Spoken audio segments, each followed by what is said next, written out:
salah satu orang mulia Abu Idris Al-Khawlani di situ melihat kejadian tersebut, bertanya kepada orang-orang yang ada di sekitar situ, itu siapa yang dikelilingi oleh orang-orang satu sama lain? Dikatakan, kau tahu itu siapa? Itulah Mu'az bin Jabal radhiyallahu. Kaget, oh itu Mu'az bin Jabal. Kalau begitu keesokan harinya aku ingin menemui beliau. Pada saat Abu Idris Al-Khawlani datang langsung buru-buru untuk menemui Mu'az bin Jabal, ternyata beliau lebih dahulu lagi ada di masjid. Beliau sedang salat, ditemui oleh Abu Idris dan diabadikan di kitab fikih tertua di alam semesta ini, Al-Muwatta karya Al-Imam Malik, dan juga disuruh diabadikan dalam sanad riwayat Al-Imam Ahmad bin Hanbal. Datang Abu Idris Al-Khawlani menemui Mu'az bin Jabal dan beliau bilang, ya Mu'az bin Jabal, inni uhibbu. Wahai Mu'az bin Jabal, sungguh aku mencintaimu. Karena Nabi Muhammad SAW mencintai Mu'az bin Jabal, dan kita semua cinta Mu'az bin Jabal. Buat dapat cintanya Nabi Muhammad sallallahu alaihi. Pada saat itu Mu'az bin Jabal nanya, Allahi, apakah demi Allah engkau mencintaiku? Kata dia begitu. Dicoba nih, benar-benar cinta gak? Ya kan? Orang kalau ngomong cinta gak sembarangan, mesti ada pembuktian. Betul gak? 3 kali Allahi. Huruful qasam selain waw, ba sama ta, kalau kita belajar al-jurumiyah, nanti ke atas lagi namanya mutammimah, nanti ke atas lagi tahu yang namanya alfiyah, nanti ke atas lagi segala macam jadi tahu. Yang namanya alif di situ juga bisa menjadi daripada huruful qasam. Maka dari itu ilmu nggak ada habis-habis. Ada orang berilmu, ada lagi yang lebih berilmu lagi, ada lagi yang berilmu lagi. Kalau orang yang tawadhu dia dapat ilmu lagi, insya Allah. Dibilang, sungguh aku mencintaimu, sungguh aku mencintai.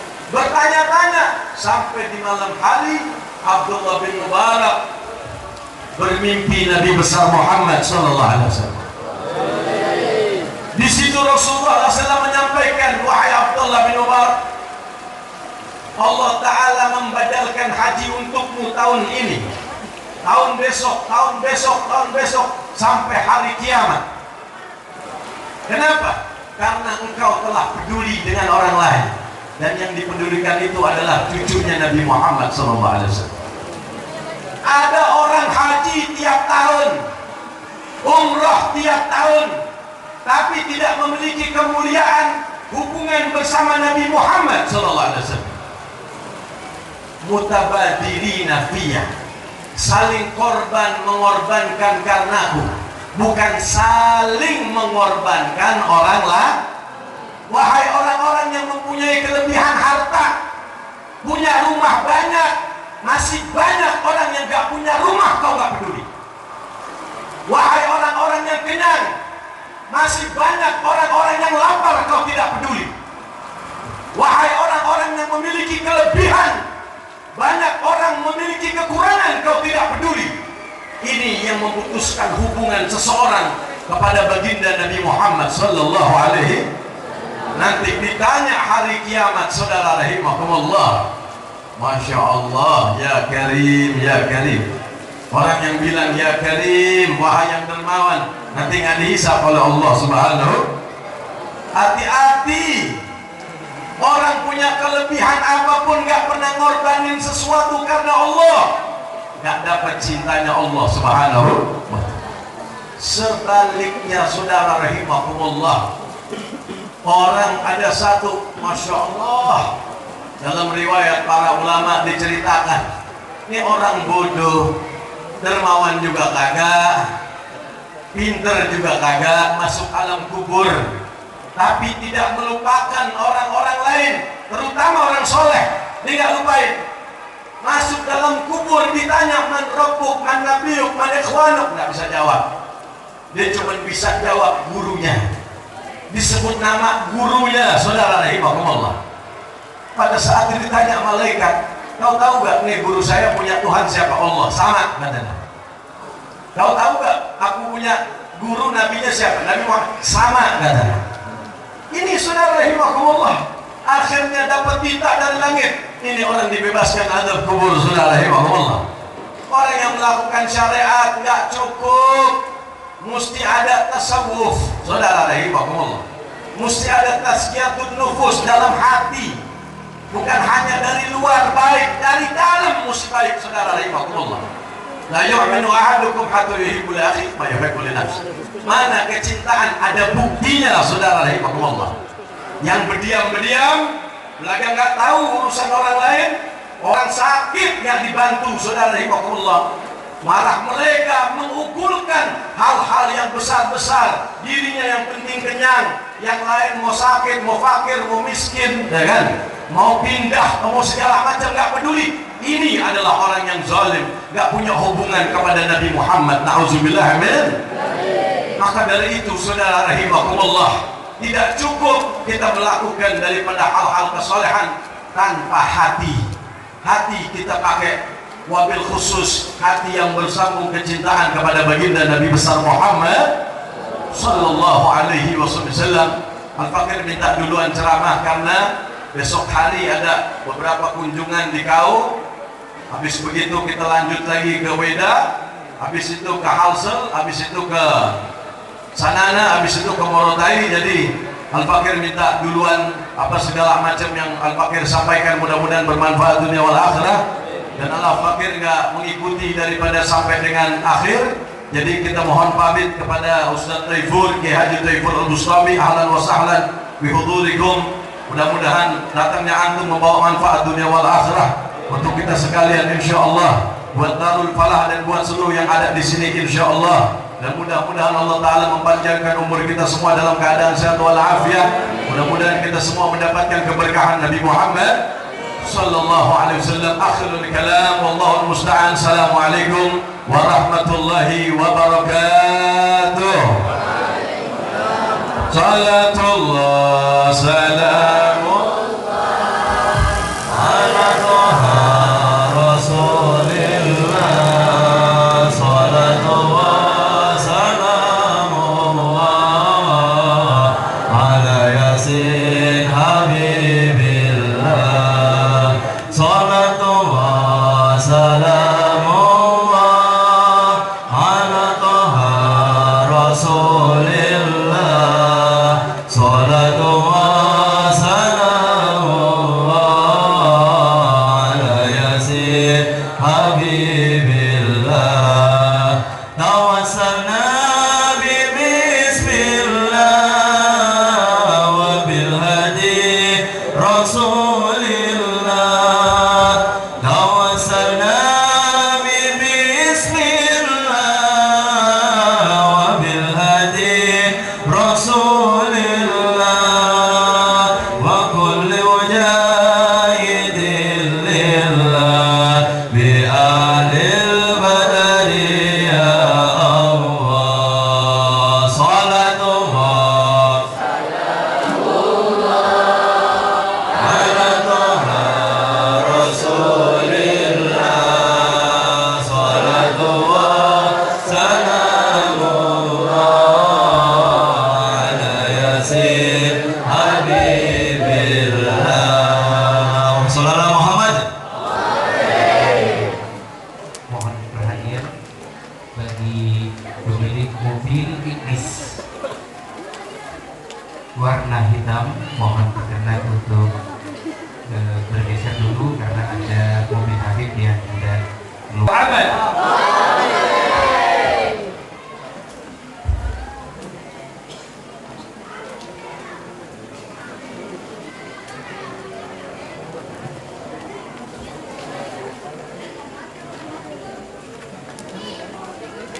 Assalamualaikum warahmatullahi wabarakatuh.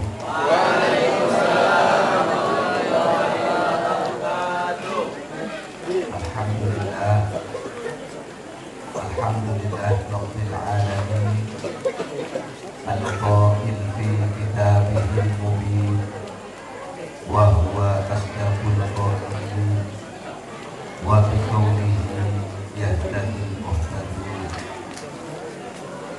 Wassalatu wassalamu ala sayyidina wa habibina wa syafi'ina wa qurrati a'yunina Muhammad sallallahu alaihi wasallam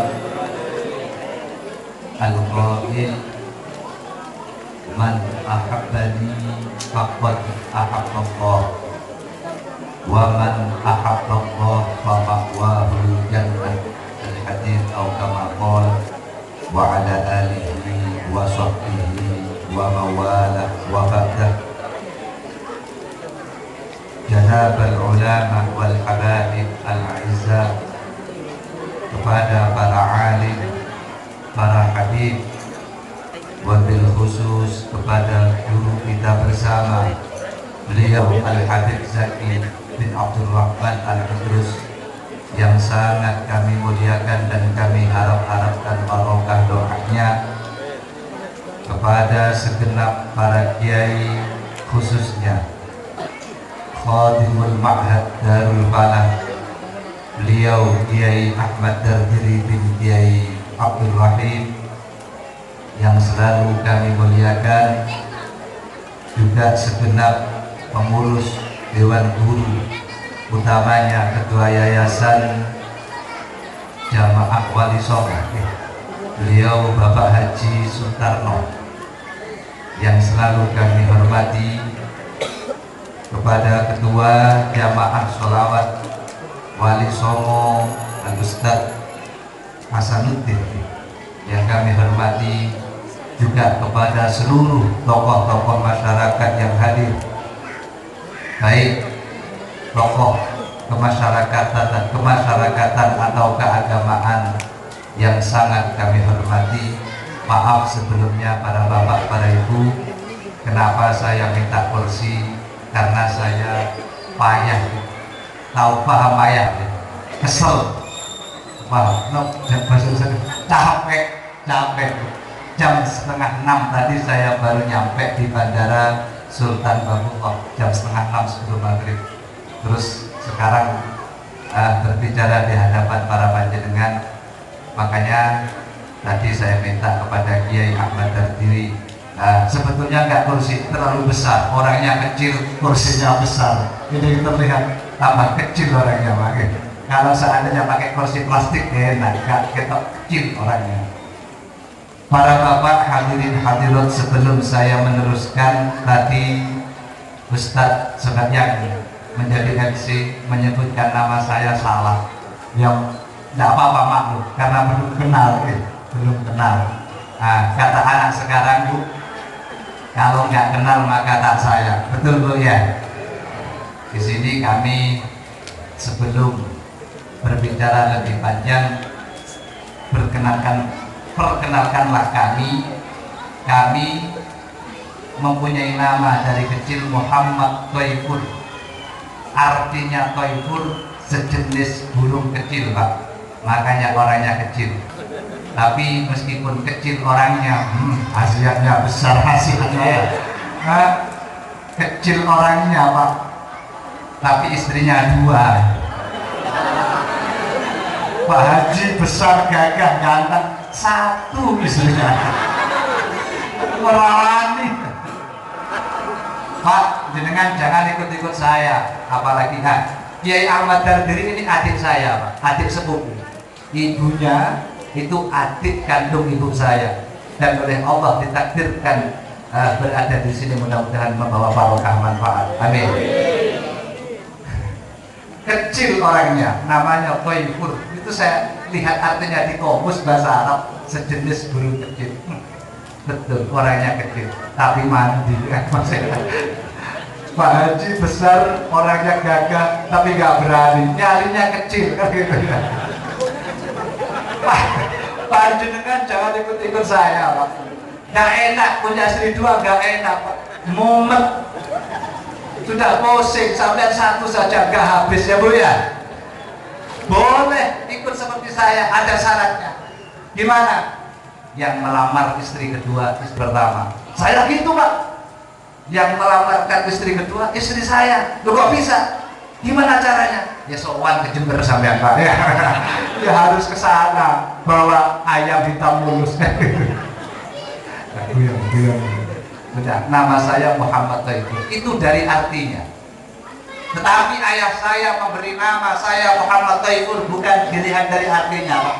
Tapi insya Allah tabarrukan dengan seorang wali Allah yang bernama Syekh Abu Yazid Taifur Al-Bustami yang terkenal waliyun min auliyaillah. Insya Allah tujuannya seperti itu. Maka panjenengan jika oleh Allah dikaruniai anak, berilah nama. Arab tidak apa-apa, Jawa tidak apa-apa, Inggris tidak apa-apa. Yang penting pertama punya arti yang bagus. Atau tabarukan dengan ulama, tabarukan dengan para wali, agar putra kita mendapat barokah dari para aulia. Amin Allahumma. Ini nama saya Muhammad Taifur, kakak sepupu dari Kiai Ahmad Dardiri. Alhamdulillah beliau di sini, masya Allah. Ini tidak lepas dari perjuangan jamaah Wali Songo. Mudah-mudahan menjadi amal jariah panjenengan sedoyo. Insya Allah besok panjenengan sudah wafat di alam barzakh. Selama Pondok Darul Marah berdiri, panjenengan semua mendapat amalan jariah, pahala yang mengalir kepada panjenengan. Amin Allahumma. Nah, ini malam ini acaranya memperingati Maulid Nabi dan Harlah Pondok Pesantren Darul Falah. Betul, Pak? Tadi Al-Habib Zaki sudah banyak menceritakan tentang Maulid Nabi. Saya pernah membaca salah satu dawuhnya ulama, dan ulama ini bukan sembarang ulama, Pak. Ulama ini mendapat gelar Sultanul Arifin, rajanya orang yang makrifat kepada Allah. Jadi ulama dulu itu punya gelar juga, Pak. Kalau sekarang kan MAG, doktor, profesor, MMH, kan banyak sekarang ya, profesor, MMH, apa itu. Ulama dulu juga punya gelar Hujjatul Islam, disandang oleh Imam Ghazali. Syekhul Islam disandang oleh Zakaria Al-Ansari. Ada gelar ulama Nasirus Sunnah wad Din, disandang oleh Imam Asy-Syafi'i. Ada ulama yang punya gelar Sultanul Ulama, rajanya para ulama. Beliau adalah Izzuddin bin Abdissalam, itu mendapat gelar Sultanul Ulama.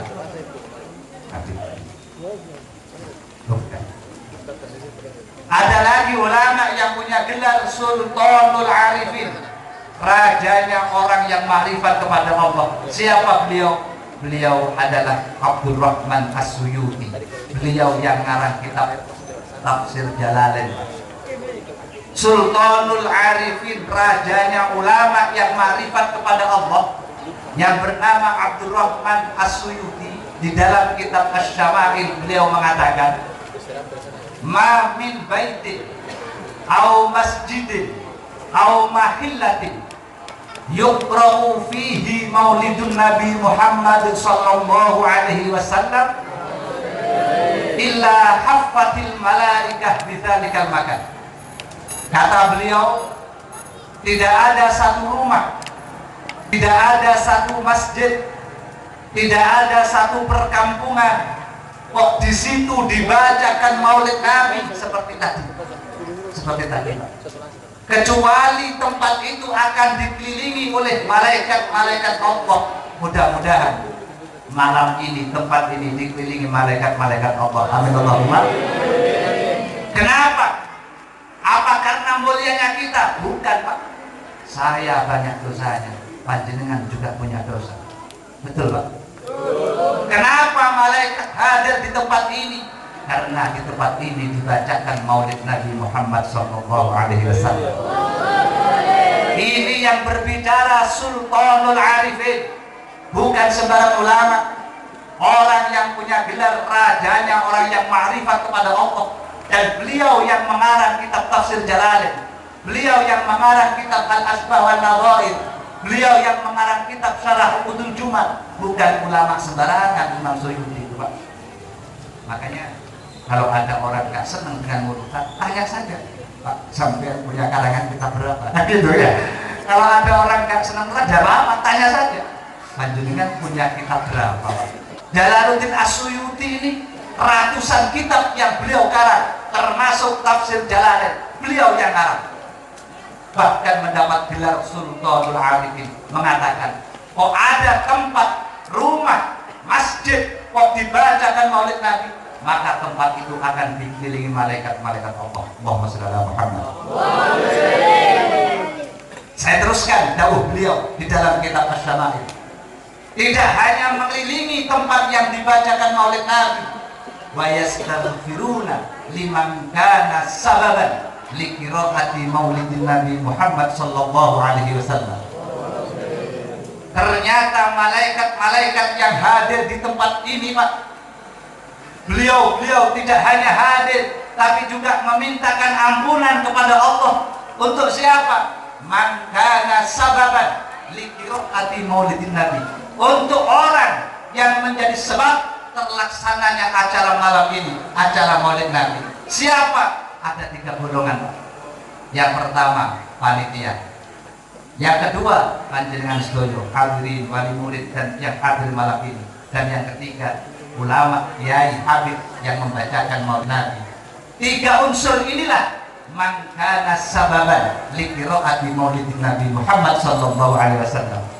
3 orang ini menjadi sebab terlaksananya acara maulid Nabi malam ini.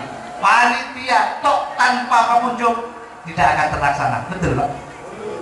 Pengunjung tok tanpa ada panitia, tanpa ada kiai, nggak akan terjadi acara malam ini. Apalagi kiai tok nggak ada panitia, nggak ada pengunjung, ngomong sendiri Pak Yai, ya kan? Makanya 3 orang inilah menjadi sebab terlaksananya acara maulid Nabi. Maka 3 orang ini, kata Imam Suyuti, yang mendapat gelar Sultanul Arifin, dimintakan ampunan oleh malaikat-malaikat yang hadir pada malam ini. Amin Allahumma. Kenapa? Karena mulianya baginda Nabi Muhammad sallallahu alaihi wasallam. Panjenengan biar mantap. Ternyata maulid Nabi itu luar biasa hikmahnya. Betul Pak? Ini yang pertama ya. Yang kedua Pak, dulu di zaman Khalifah Abdul Malik bin Marwan. Khalifah itu kalau sekarang presiden kalau nggak salah, kira-kira kalau di Indonesia presiden. Khalifah Abdul Malik bin Marwan, beliau punya putra laki-laki yang masih kecil, dan putra itu adalah putra mahkota, Pak, calon penerus, calon pengganti Abdul Malik bin Marwan ketika beliau sudah wafat. Maka besok yang akan menjadi khalifah adalah putra mahkota. Suatu hari putranya Abdul Malik bin Marwan sedang asik bermain di depan gerbang pintu istana. Ketika putra Abdul Malik sedang bermain di depan gerbang pintu istana, tiba-tiba ada syabun, seorang pemuda yang mengendarai kuda. Kata orang Jepang, numpak jalan. Paham Jawa Pak jenengan Pak? Paham? Paham? Asyab yarkabul faras. Ada seorang pemuda yang mengendarai seekor kuda, dan ternyata kuda itu nggak bisa direm. Kalau istilah Jawa larat, kalau Indonesia nggak tahu. Kalau mobil blong, badan. Kalau mobil nggak ada remnya. Jadi pemuda itu naik kuda, nggak bisa direm, nggak bisa dibelokkan, nggak bisa. Dan akhirnya pemuda yang naik jalan itu, yang naik kuda, nabrak putranya Abdul Malik bin Marwan dan langsung mati seketika itu Pak. Masya Allah. Jangankan seorang khalifah Pak, jangankan seorang presiden, Pak RT saja Pak, anaknya keserempet sepeda motor, parah yang dibawa. Betul Pak? Nggak usah presiden, Pak RT anaknya keserempet sepeda, ngamuk Pak. Apalagi Abdul Malik bin Marwan, seorang khalifah, seorang presiden, ketika mendengar putranya mati tertabrak, pemuda yang naik kuda tersebut langsung memerintahkan prajuritnya untuk menangkap sang pemuda tersebut.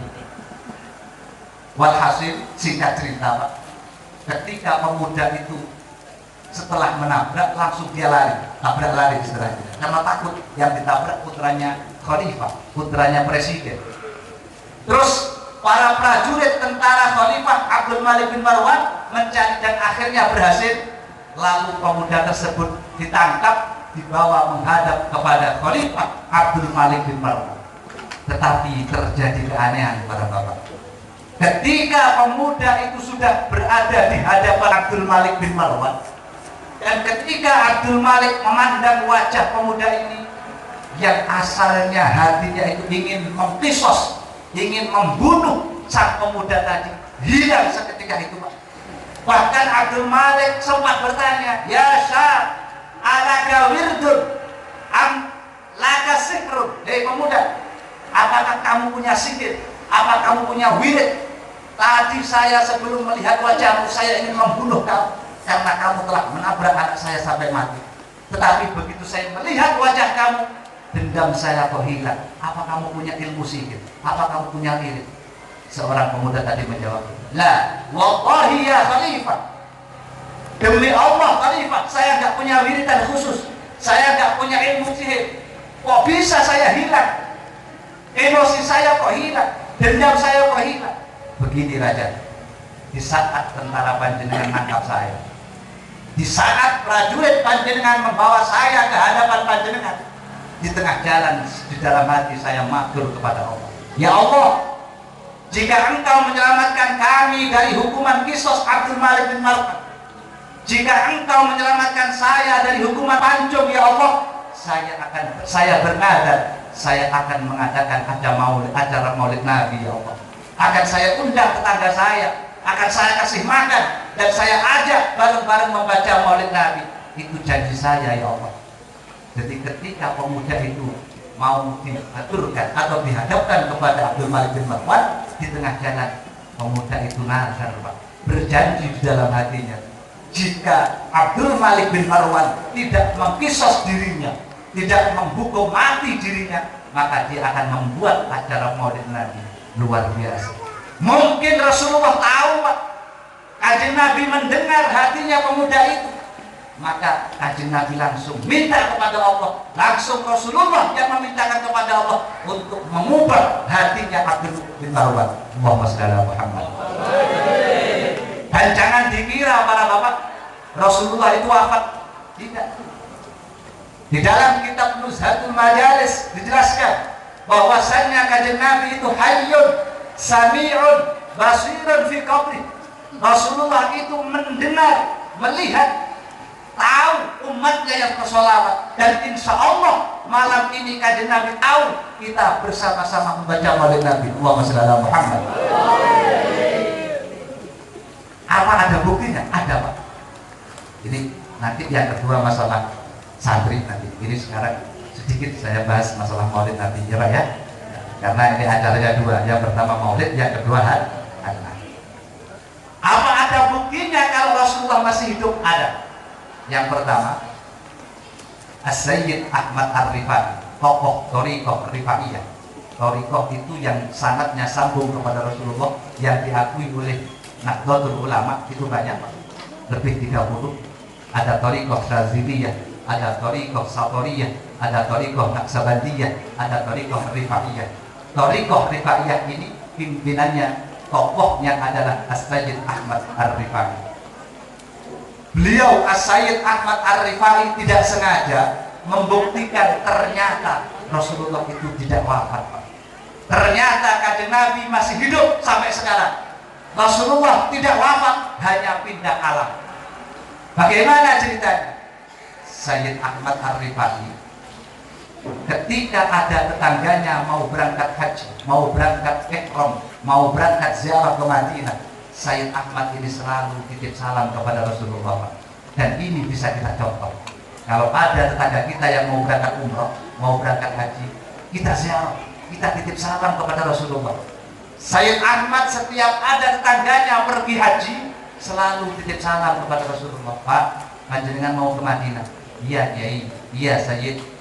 Tolong Pak, salam saya sampaikan kepada Rasulullah." Insya Allah, insya Allah. Setiap ada tetangganya berangkat haji, berangkat umrah, Sayyid Ahmad selalu titip salam kepada Rasulullah Muhammad SAW. Suatu saat ketika Allah mentakdirkan Sayyid Ahmad bisa berangkat sendiri, Pak. Ketika Sayyid Ahmad oleh Allah ditakdirkan bisa ziarah langsung kepada Rasulullah, dan ketika masuk di pintu Raudhah, Sayyid Ahmad belum salam, membaca salam kepada Rasulullah.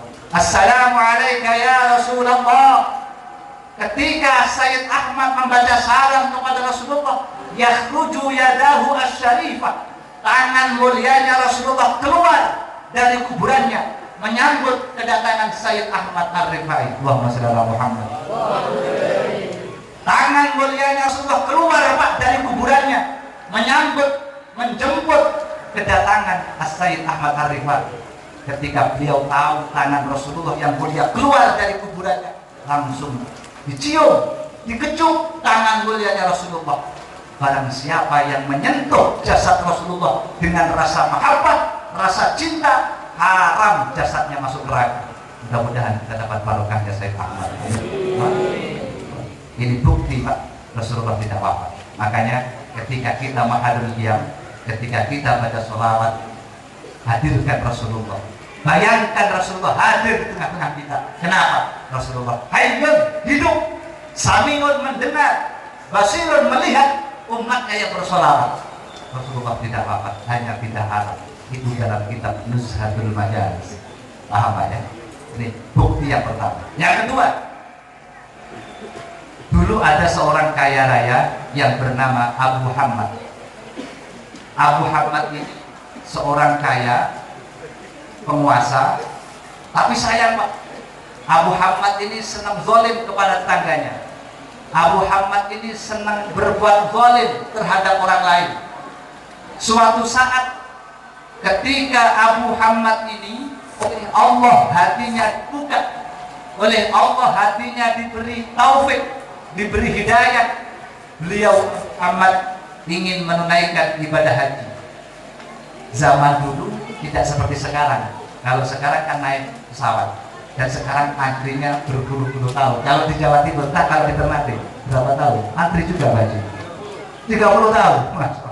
Di Jember 36 tahun.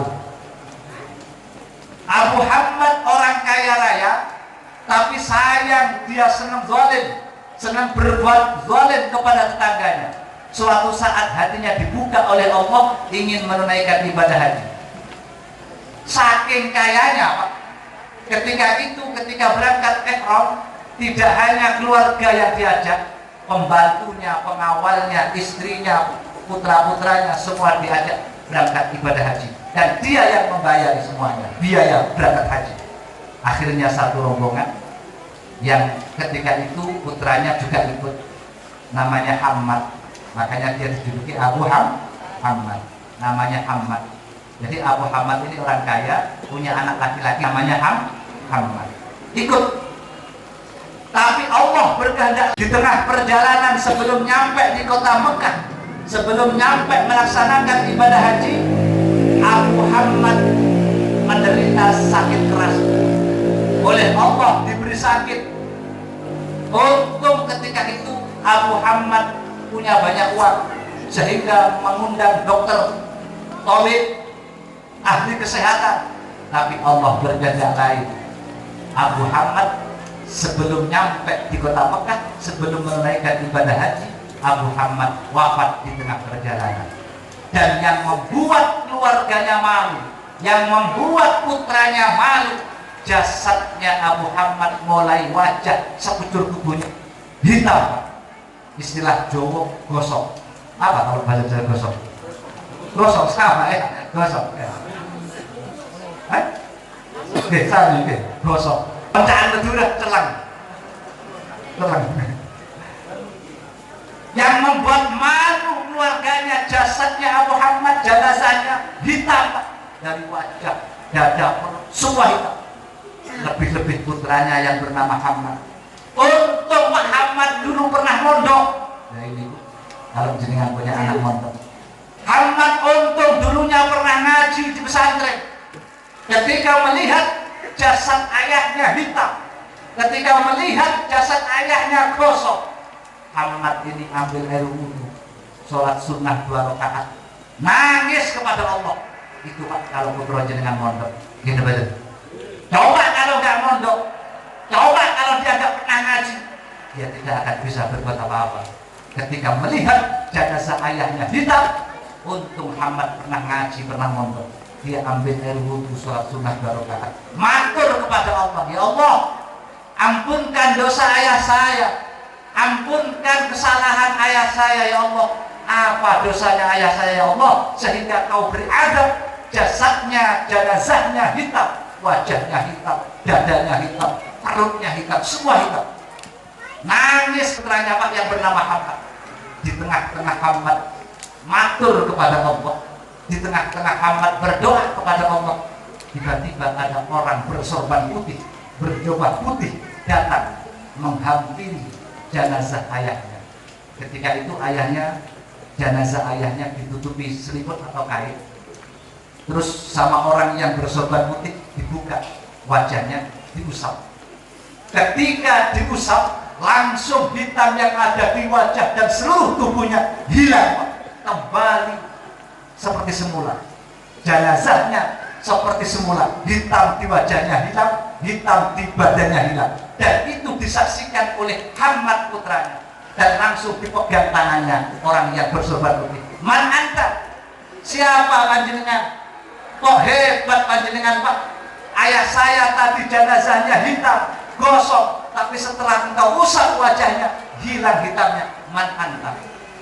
Menjawab orang ini, ana Muhammad Rasulullah sallallahu alaihi wasallam. Muhammad. Ternyata orang yang bersorban putih, orang yang berjubah putih itu adalah baginda Nabi Muhammad sallallahu alaihi wasallam. Abu Muhammad belum nyampe di alam barzah, belum masuk ke kuburan sudah mendapat syafaat baginda Nabi, Pak. Ini bukti kalau Rasulullah tidak wafat. Betul, Pak? Ini bukti kanjeng Nabi tidak wafat. Hidup Rasulullah sampai sekarang. Cuma beda alam. Hayyun sami'un basirun fi qabri. Rasulullah hidup mendengar umatnya yang bersolawat. Makanya kalau baca solawat yang khusyuk, karena kanjeng Nabi melihat kita. Allahumma shalli ala Muhammad. Terus putranya ini heran dalam hati, Masya Allah. Ternyata Rasulullah sendiri yang hadir. Pasti ayah saya punya amalan hebat. Pasti ayah saya punya amalan khusus. Belum masuk ke alam barzah sudah mendapat syafaat. Akhirnya penasaran. Hamad ini bertanya kepada ibunya. Memang betul Pak, suami itu yang tahu kebiasaannya kan istrinya. Betul Pak ya. Suami bangkongan, tahu bangkong. Kalau subuh, Tuhannya ada sumuhnya itu ya. Kalau subuh kesiangan, itu yang tahu istrinya Pak. Begitu pula ibu-ibu. Ibu-ibu ini sering meninggal sholat, apakah yang tahu suami? Betul Pak? Nah, Hamad ini seorang putra ini tanya kepada ibunya, Bu, saya ingin tanya, apa amalan khusus ayah saya ini? Kenapa?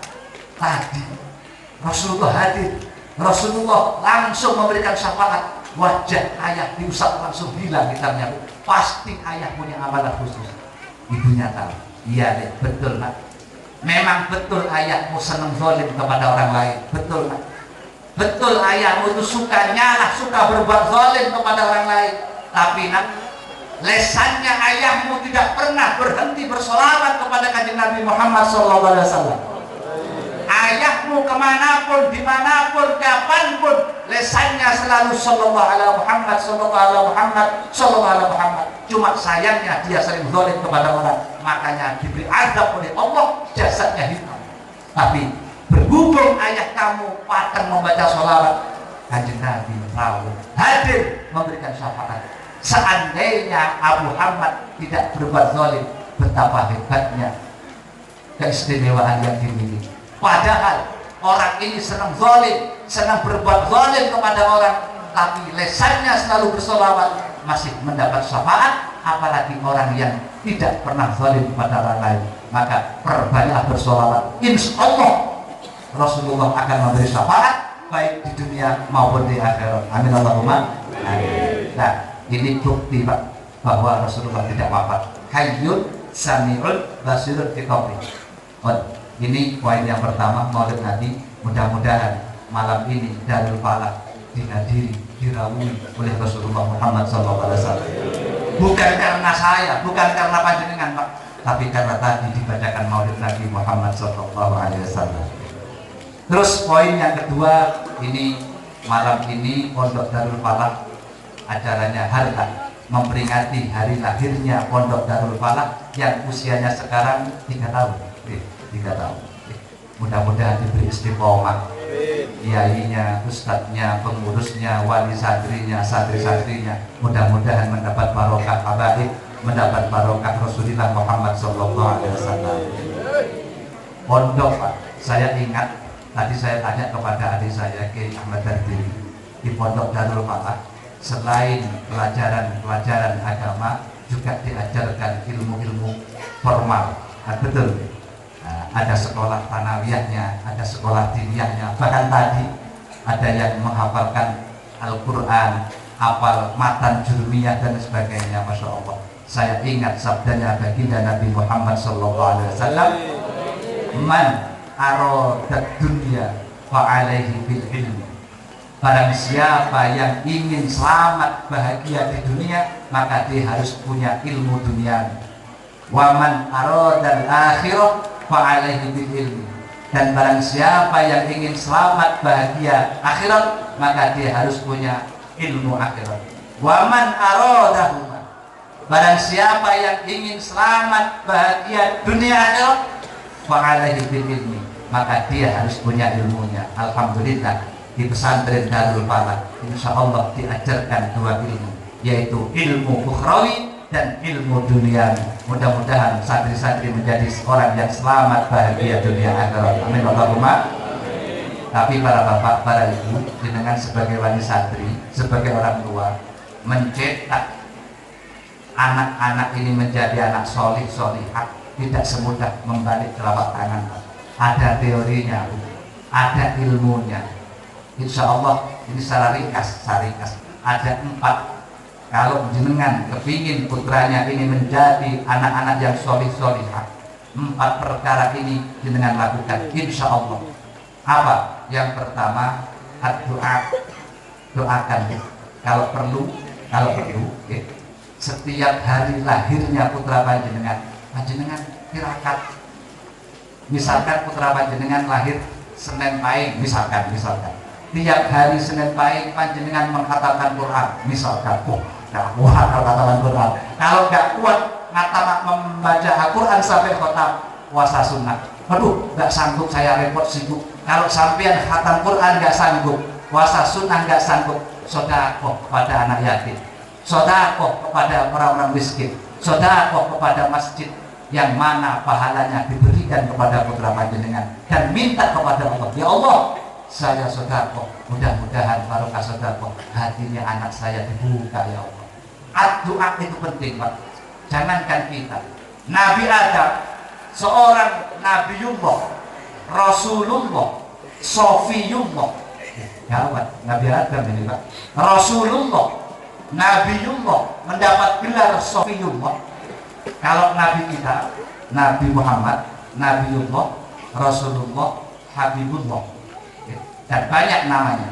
Kalau Nabi Ibrahim, Nabiullah, Rasulullah, Khalilullah. Kalau Nabi Musa, Nabiullah, Rasulullah, Kalimullah. Nabi Adam ini Rasulullah, Nabiullah, Sofiyullah. Ketika istrinya hamil, Bu, Nabi Adam nangis kepada Allah, berdoa. Seorang Rasul, seorang Nabi, ketika istrinya hamil, nangis kepada Allah, minta kepada Allah anaknya dijadikan anak yang soleh. Kok tahu? Dalam Al-Quran Allah menceritakan, falamma asqalat da'awallaha rabbahuma la in ataitana shalihan lanakunanna minasyakirin. Falamma asqalat, ketika ibu Hawa hamil, ketika istrinya Nabi Adam hamil, da'awa Adam dan Hawa berdoa kepada Allah. Jadi yang berhak, yang paling dianjurkan berdoa untuk anak adalah kedua orang tua, ayah dan ibu. Dakwah Adam dan Hawa berdoa kepada Allah, dan doanya tidak aneh-aneh, doanya tidak macam-macam. Apa? La in ataitana shalihan lanakunanna minasyakirin. Ya Allah, sungguh jika Engkau mengkaruniai kami putra yang soleh, maka niscaya kami termasuk orang-orang yang bersyukur, ya Allah. Hanya satu yang diminta Nabi Adam, Pak. Apa? Putra yang soleh. Perkara putra panjenengan besok jadi pejabat, silahkan. Jadi tentara, monggo. jadi dokter monggo, yang penting solih. Paham Pak? Dokter solih hebat, tentara yang solih hebat, pegawai negeri yang solih hebat, pengusaha yang solih hebat, petani yang solih hebat. Ini solih yang diminta oleh Nabi Adam. Makanya dalam Al-Quran, la in adaitana solihan lanakunanna minasyakirin. Solih yang diminta. Perkara besok jadi apa terserah Allah. Yang penting yang kita minta mudah-mudahan menjadi anak yang solihah. Gimana? Doa yang pertama. Saya punya di pesantren saya dulu mondok di Al-Anwar di Sarang, di pondoknya Syekh Maimun Zubair yang Bapak di Mekah pernah mendengar Kiai Maimun Zubair, itu guru saya Pak. Saya ketika mondok di Sarang punya kakak kelas, insya Allah 6 tahun atau 5 tahun di atas saya, anak kudus, sekarang menjadi ulama top, menjadi orang yang alim, ilmunya luar biasa, barokah. Bapaknya bukan kiai, bapaknya bukan ustaz, orang biasa. Beliau bersaudara 4, yang 3 laki-laki, yang 1 perempuan. Yang laki-laki 3 semua jadi kiai, alim-alim. Terus ternyata saya diceritai oleh tetangganya, ayahnya ini dan ibunya rumahnya dekat dengan sekolah MI atau SD. Kalau pagi, kalau malam, orang tuanya santri ini kalau punya jagung, tahu jagung Pak ya? Nah, tengah malam itu direbus, terus dikasih kelapa, parutan kelapa, terus dibungkus plastik. Kalau pagi, kalau ada anak sekolah lewat, dipanggil, diberi satu plastik. Sodako, dan sodakonya nggak mulu-mulu. Kalau dia punya jagung disodakokan. Kalau dia punya telo, tahu telo? Singkong ya. Singkong dikasihkan kepada anak sekolah. Barokahnya dia istiqomah sodako. Semampunya Pak. Oleh Allah putranya 4 ini luar biasa. Yang laki-laki jadi ulama, alim, solid. Yang perempuan dimandu oleh kiai. Bukan kiai, bukan ustadz orang tuanya, tapi paten tirakat, paten sodako kepada anak-anak kecil. Senang membuat anak kecil bahagia. Barokahnya itu Masya Allah, putranya menjadi orang-orang yang luar biasa. Maka yang pertama doa, ini yang pertama. Yang kedua, kalau ingin putra panjenengan, anak-anak panjenengan menjadi anak-anak yang solid, tanamkan rasa mahabbah kepada para orang-orang solid, kepada para ulama, utamanya kepada gurunya anak. Tanamkan rasa hormat dan mahabbah kepada orang-orang solid, kepada para ulama, lebih-lebih kepada gurunya anak-anak ini. Kita tidak akan sanggup membayar guru yang mengajarkan ilmu kepada anak-anak kita, tidak akan sanggup. Kenapa? Karena guru yang mengenalkan anak kita kepada Allah, karena guru yang akan menyelamatkan anak-anak kita besok di akhirat. Betul Pak? Yang menyelamatkan anak, yang mengenalkan anak kepada Allah, guru. Makanya tanamkan rasa mahabbah, tanamkan rasa hormat kepada orang-orang solid, utamanya kepada gurunya anak. Insya Allah putra-putra panjenengan akan mendapat barokah ilmunya. Ini dalam kitab Ta'limul Muta'allim. Ini yang kedua. Dan yang ketiga, ini mumpung belum mau hujan lagi kayaknya, mau hujan lagi kayaknya.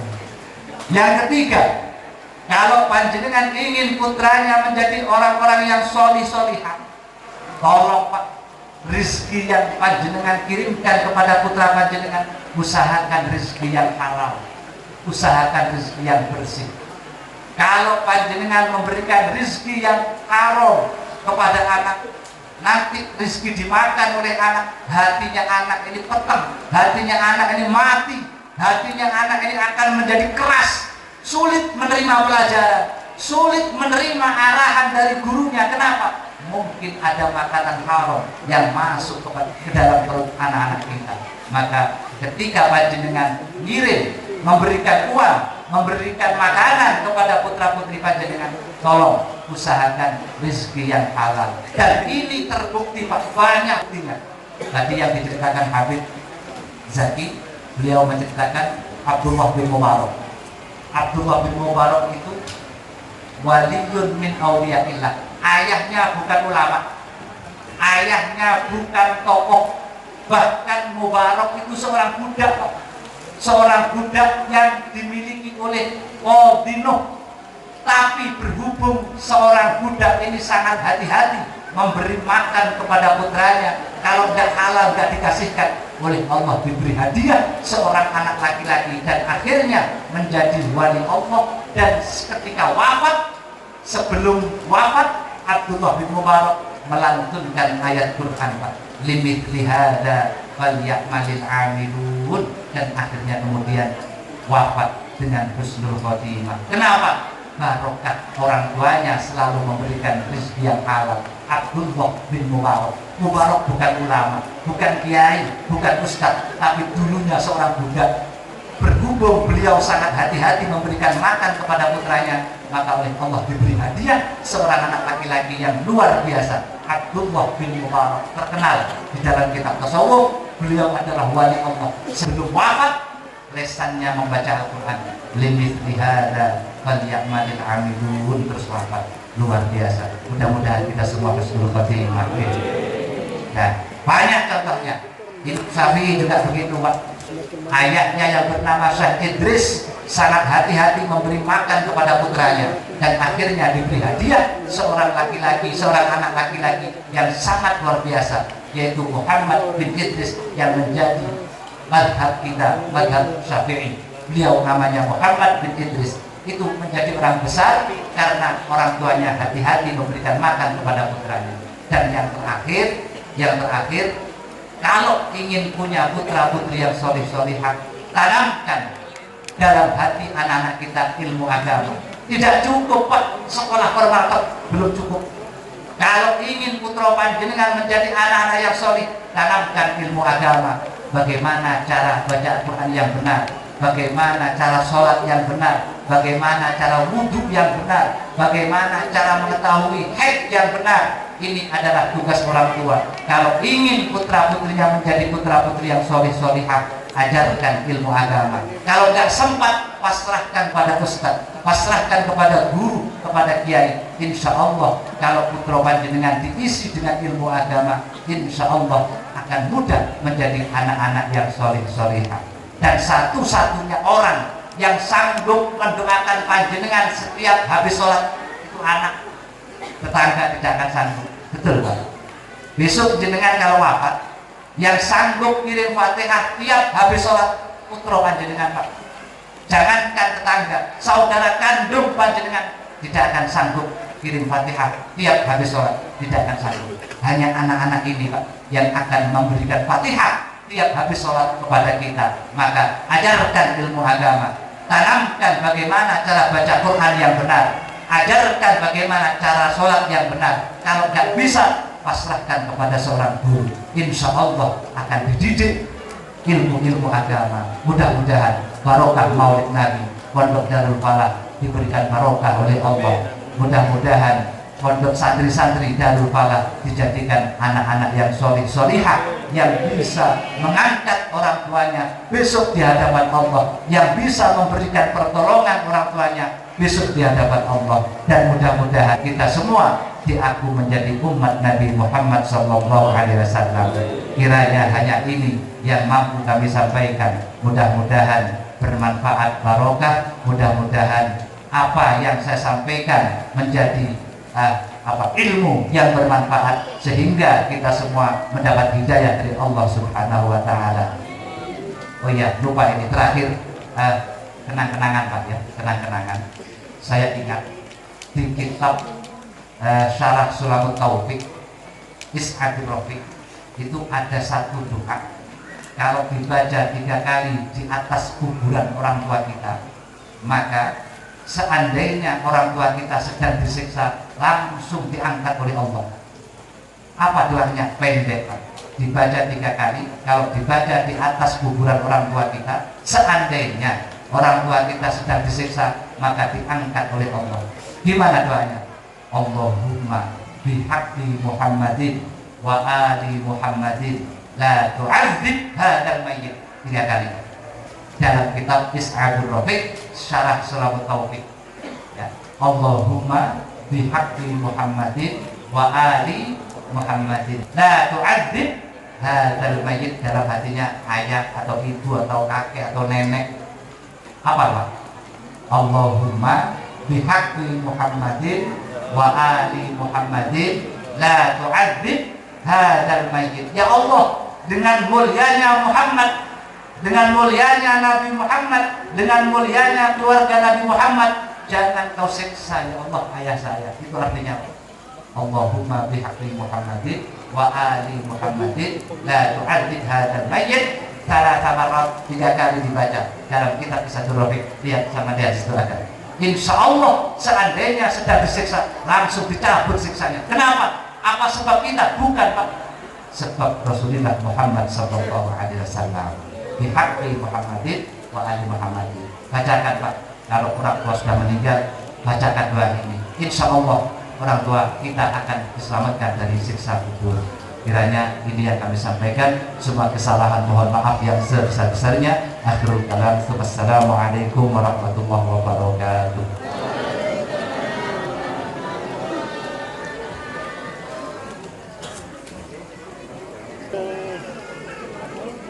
Dengan mengucapkan doa Allahumma barik lana fima razaqtana wa qina adzabannar. Allahumma salli ala Muhammad.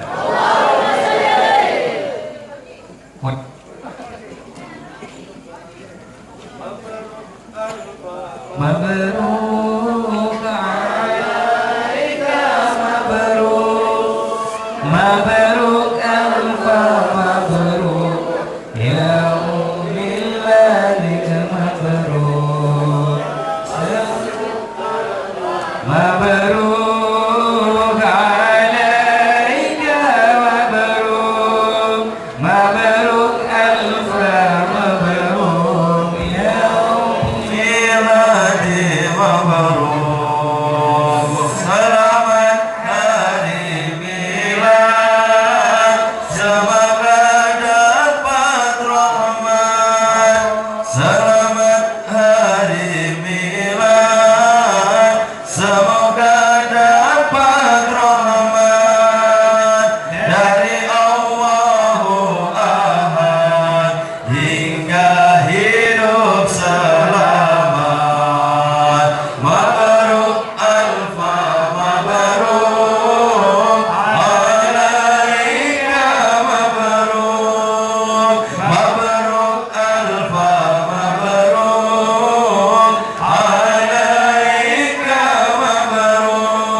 Hadirin rahimakumullah, untuk selanjutnya kami lanjutkan dengan pembacaan sholawat nariyah sembari penggalangan dana kepada para hadirin. Mohon berkenan untuk memberikan kontribusi terbaik untuk pembangunan pondok pesantren Darul Falah Kota Ternate yang insya Allah dalam hitungan bulan ke depan akan dilanjutkan pembangunan gedung Madrasah Sanawiyah. Kepada tim Hadrah Wali Songo kami persilakan.